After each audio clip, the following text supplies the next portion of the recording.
आकृति एडवर्टाइजिंग प्रस्तुत करते हैं कहानियां जिंदगी से, प्रोड्यूस्ड बाय चमन गुप्ता।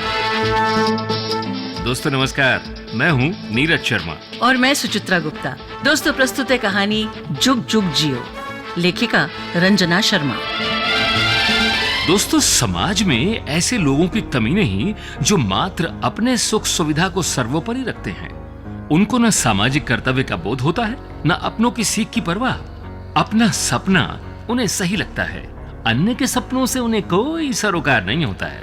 पर जो अगर समय के संकेत को आत्मसात कर लेता है, वो आगे बढ़ता है, आत्मिक सुख पाता है, दुआएं पाता है और जुग जुग जियो का आशीष पाता है।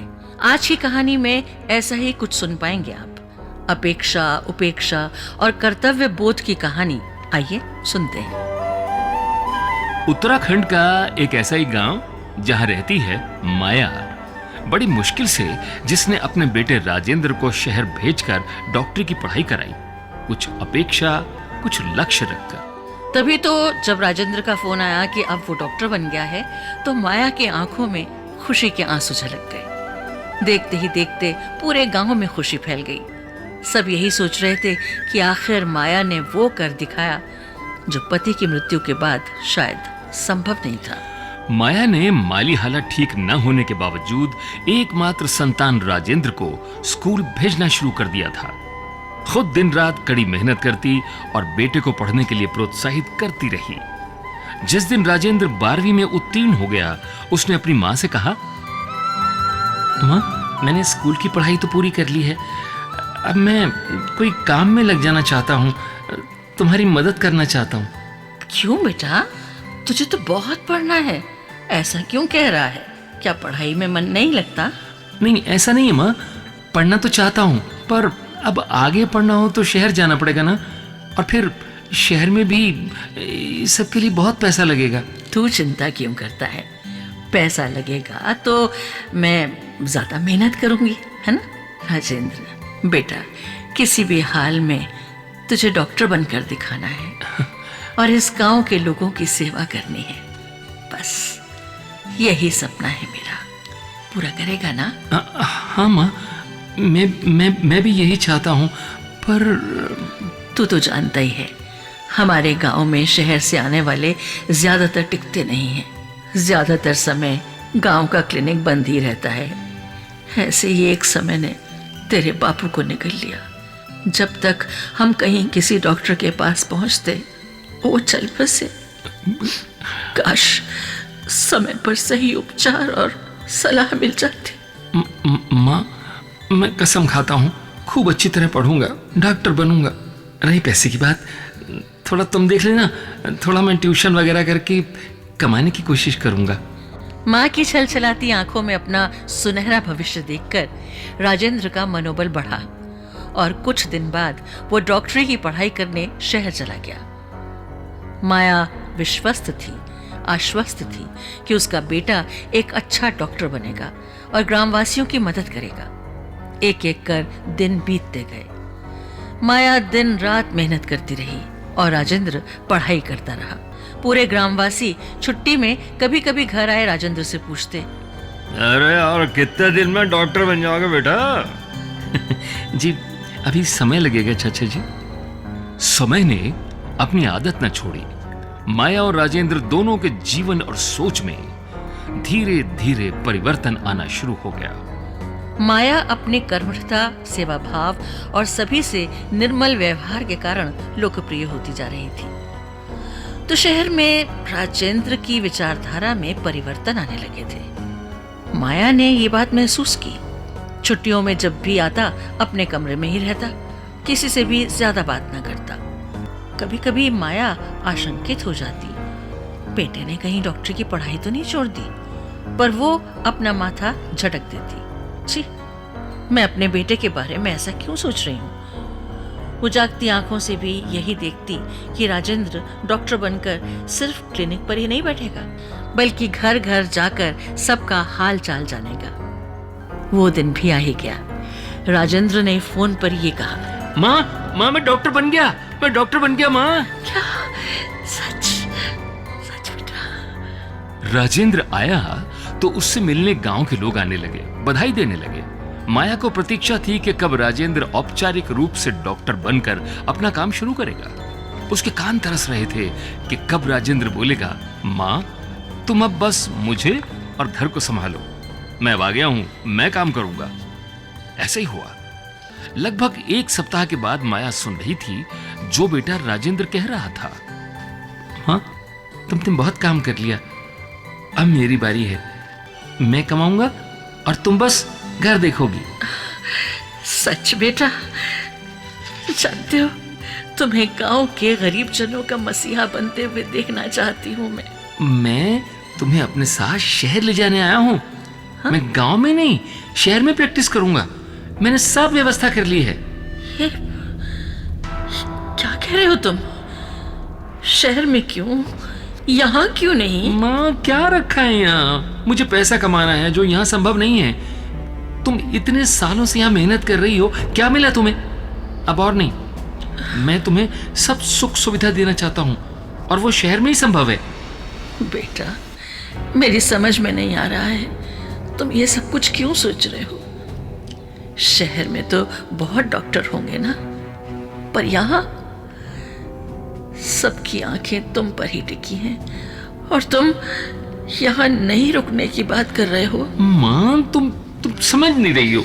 मैं समझ रही हूँ, तुम्हारी सोच बदल गई है। तुम अपने को और मुझे भौतिक सुख देना चाहते हो, यही ना?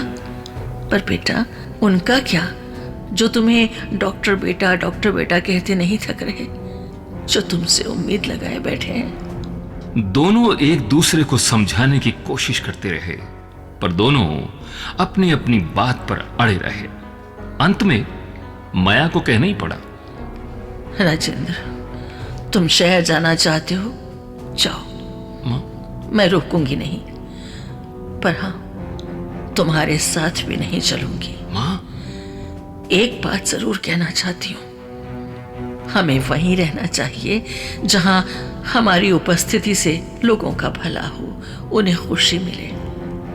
हम अनुपस्थित रहें तो उन्हें हमारी कमी महसूस हो। मां मुझे तुम्हारी बात समझ में नहीं आ रही है। देखो मुझे तो सुख सुविधा चाहिए, खुशी चाहिए बस। अच्छा, अगर ईश्वर से तुमने यही मांगा है तो ठीक है बेटा, यही सही।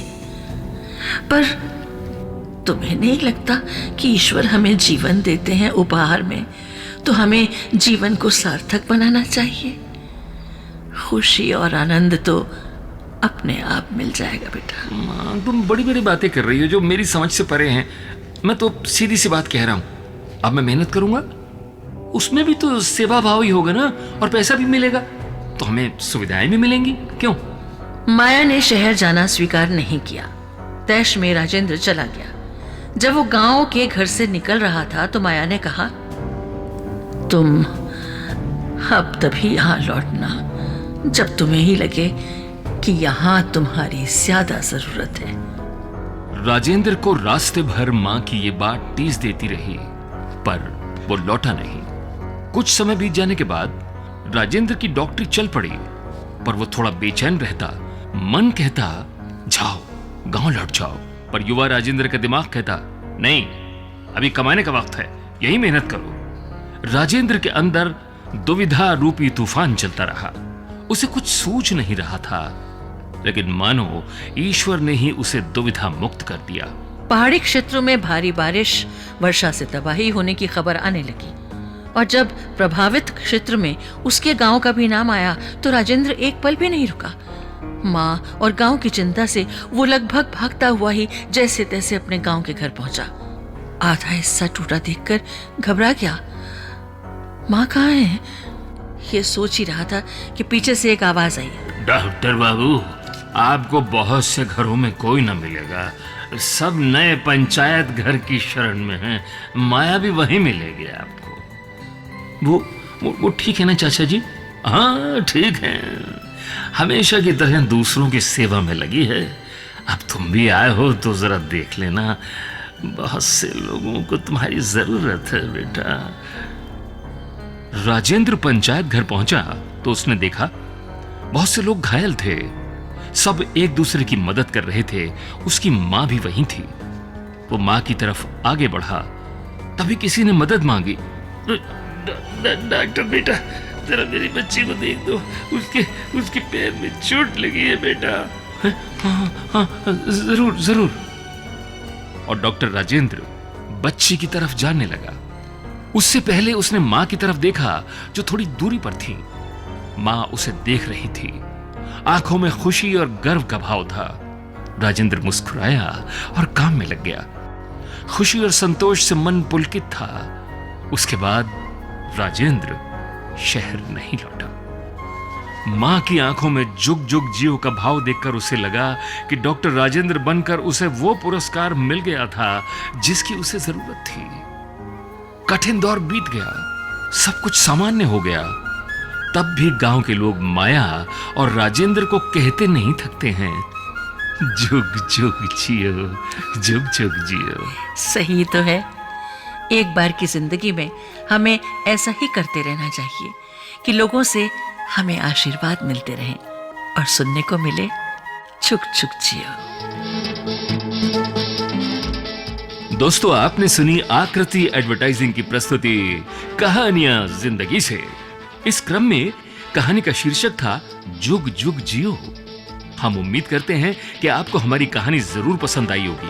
पसंद आने पर लाइक करें, और हाँ, अगर आपने चैनल को सब्सक्राइब नहीं किया है तो आप जल्दी से चैनल को सब्सक्राइब करें और बेल आइकन के बटन को जरूर दबाएं, ताकि हमारी आगे आने वाली नई नई कहानियों का नोटिफिकेशन आपको सबसे पहले मिलता रहे। दोस्तों, हमारी जिंदगी से नित नई कहानियां पैदा होती हैं। यदि आपकी जिंदगी की भी कोई संवेदनशील कहानी या अनुभव है और आप चाहते हैं कि उसे लोगों तक पहुंचना चाहिए, तो अपना कॉन्सेप्ट यानी संकल्पना अधिकतम 200 शब्दों में लिखकर हमें भेजें।